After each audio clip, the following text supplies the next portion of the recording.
Welcome to day 5 of my journal. Today I wanted to talk about some of the masks that we wear. Some of the masks that we feel like we have to put on so that others around us will accept us for who we are.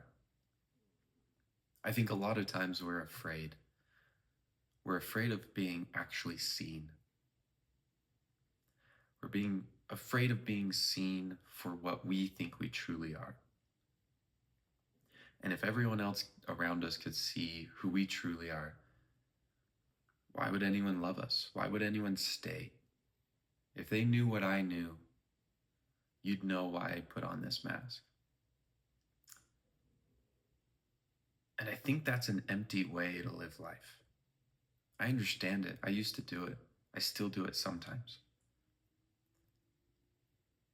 But the more I can take off the mask and I can actually sit with myself and reflect on who I am and show it to the world and my friends, the more I actually feel it when someone says they care about me. Because it's not some caricature that I've made of myself. It's not some character I'm playing on this movie of my own life where I'm pretending. I'm actually being myself and who I want to be. I chose this, and you like me for who I am, and I chose who I am. This is not an excuse to not get better and to not push yourself and not work on your flaws, but to open up and show people your flaws and show people what you're working on and what areas you're trying to get better instead of acting like you're perfect. It's a very freeing feeling. When I was growing up, I always thought I had to be perfect. I misunderstood the teachings and the lessons that I was being taught and misshaped them into I have to be perfect to be accepted. I have to be perfect to be loved. I have to be perfect to be respected and to be saved. And I realized when I got older that I didn't know who I was. I hadn't thought about who I was because I was just trying to be perfect. And I felt so empty when people said they cared about me and that they loved me because they didn't know me. That wasn't who I was. I hadn't chose to do those actions because it's who I wanted to be. I didn't put purpose behind the actions. I didn't put meaning. I just did the actions so that people would love me. I used to be a chronic people pleaser. And what I realized is that's not a bad thing if the intention is pure. I realized there's a big difference between needing to do something out of compulsion or needing to do it for your love or the love of another person and doing it because I want to. I still people please, but I change the intention and I don't get walked over anymore because where I people please, I've chosen to do it. I choose to do it because that's who I am. I used to hide that. I used to not have a reason other than I was afraid to not be loved. I was afraid to not fit in. And I think a lot of us feel like that. We're afraid that we are unlovable or that we will be a burden if we show others. If we show others the side of us that is flawed, that we are working on. And what's funny is, as I think back to some of the best experiences in my life, conversationally with my friends or loved ones, it's when they're opening up to me or I'm opening up to them, and we're not hiding what we're working on, and we're not hiding the flaws.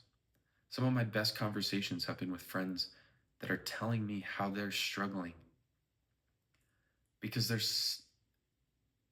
it's so human. We all struggle. And to act like we don't feels disingenuous because it is.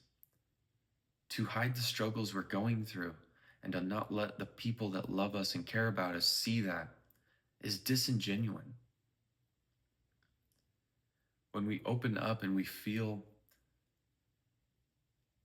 that feel that terror of letting someone see you for what you really are, for what you're dealing with, for the human that you are, flawed and all. And then to have someone respect it and grow closer to you because of it, there's nothing like it. When you finally take off the mask and you can be seen as an actual human, that's how we get connection. We don't feel connected to other people. They might feel connected to us, but they don't know that person because you've been hiding it behind that mask and not saying what you think you need to say. I think if you can take off the mask with your closest friends, you're going to see your life improve. You're going to see those relationships grow.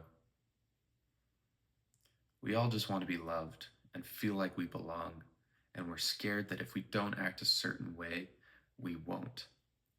Or we act a certain way to act as if we don't care if we belong or not, but deep down we do.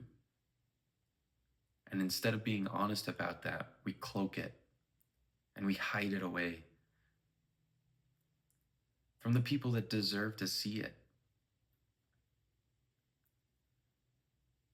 I'd much rather stand on shoulders of giants than in the shadow of the mask that I portrayed.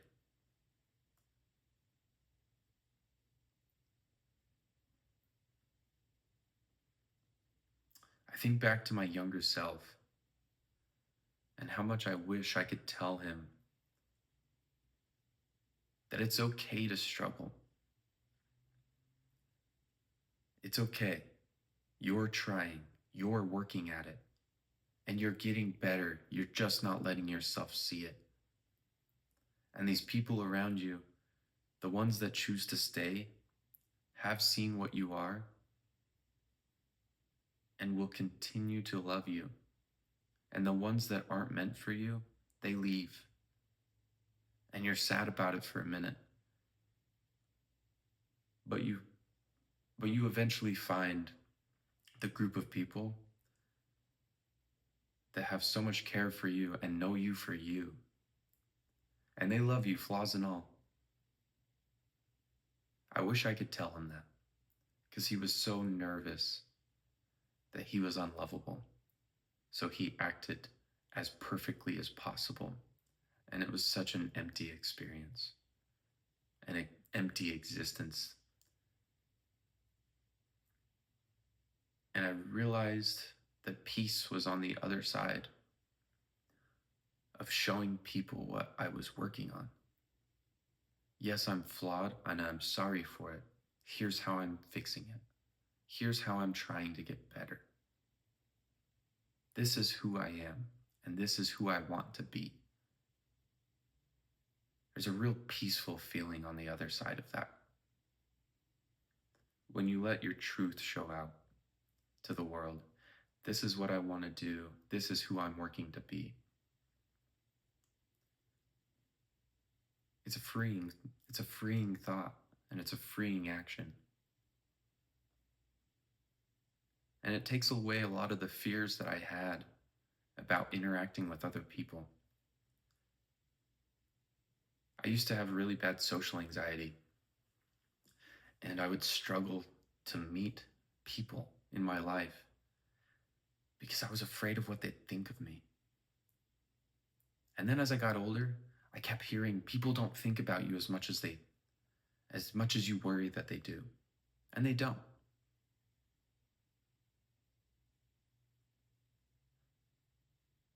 But they do think about you sometimes. And what I've learned is that a lot of times that they think about you are things they made you, that you helped them to feel. And that can be negative or it can be positive. The feelings that you left them with from a conversation is what you'll remember. I was talking to a kid that I just met this weekend at the party, and I had never met him before. And I told him barely anything about me, but I was interested in what he liked to do and what made him tick. Why did he do the things he wanted to do? Where did he want to be in life? And that was the conversations we had. What inspired him? What was it about traveling and trying different foods that gave him so much fire and so much life? What did he like about that? I became curious about other people, and my social anxiety dropped tremendously. Because I just want to learn about you. That's all I want to take away from this conversation. And for the most part, you and I are not going to remember this conversation in its entirety in just a day, maybe quicker, and for sure not a month later.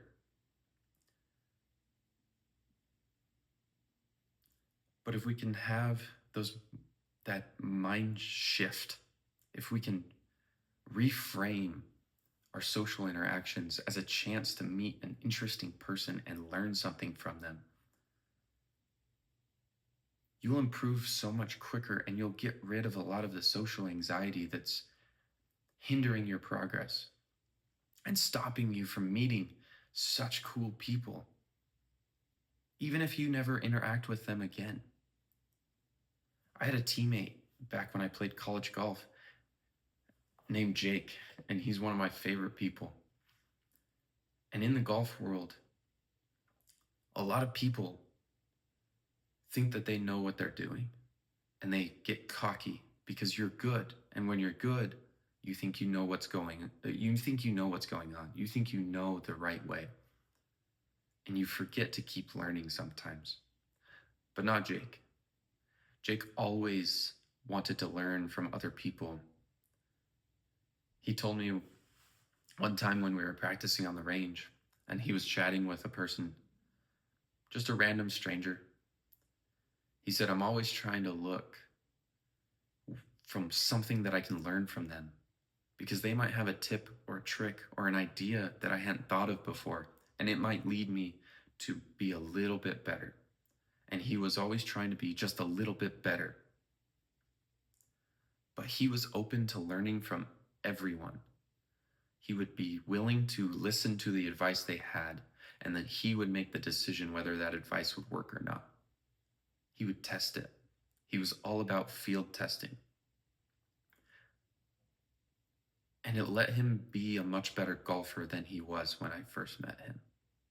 He continued to keep improving because he was hungry to learn, and he was hungry to learn from everyone. And then at his own discretion, would find out what worked best for him.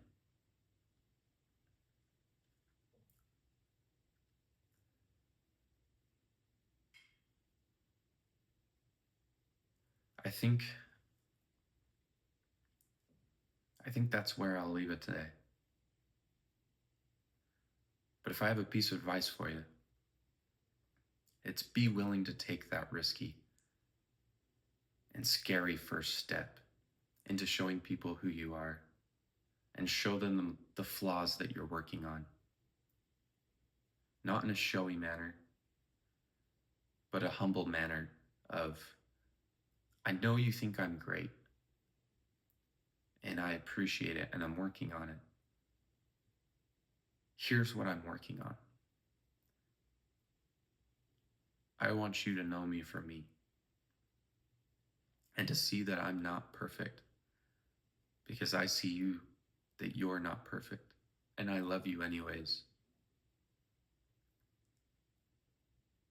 And my advice is to tell the people in your life that you love them for flaws and all, that you will love them whether they achieve their goals or not, as long as they are working towards improving and getting better and going after something that they find important in life.